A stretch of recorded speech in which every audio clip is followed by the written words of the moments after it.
We all think about money. We work for it, we save it, we spend it, but what if I told you that every time you touch a dollar, or even just think about your bank account, something deep inside your brain shifts? Yeah, there's this hidden side to money, a psychological power that affects our behavior, our relationships, and even our morals in ways we almost never notice.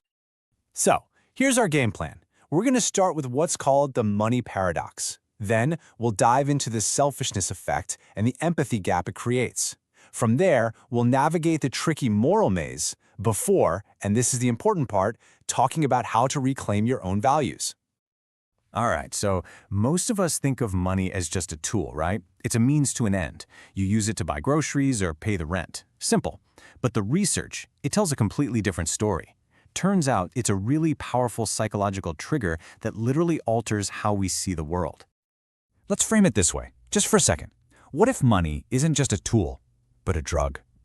I mean, think about it.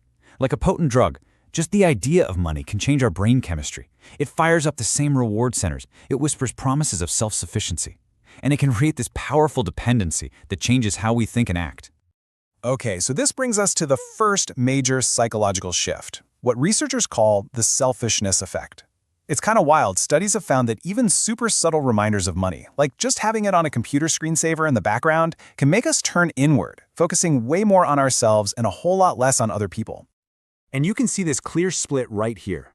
Our natural default a lot of the time is to be collaborative, to focus on the community. But the moment money pops into our head, that focus can shift dramatically. We become more individualistic, more self-reliant. We stop thinking we and start thinking me. And listen, this isn't just a mindset. It actually translates into real-world behavior. People who are primed with money are less likely to ask for help because that feeling of self-reliance kicks in.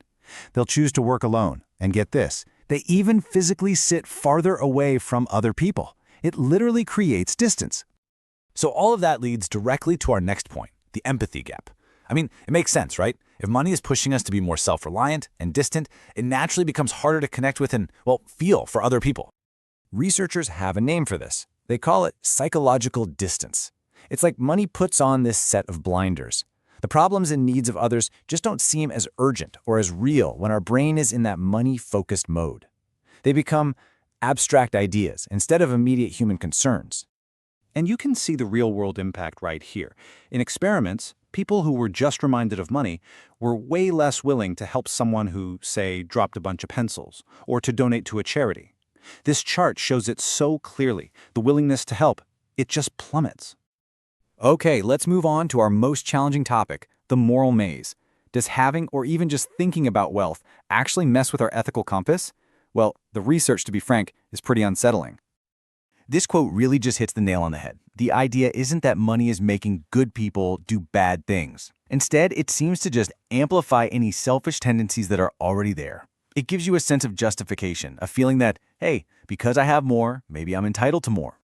I mean, just look at this table. Study after study shows that when people are put into a money-focused mindset, they're more likely to lie in negotiations, take more candy from a jar that's meant for children, I'm not kidding, and endorse unethical decisions at work if it leads to a profit. The pattern is, well, it's clear, and it's concerning.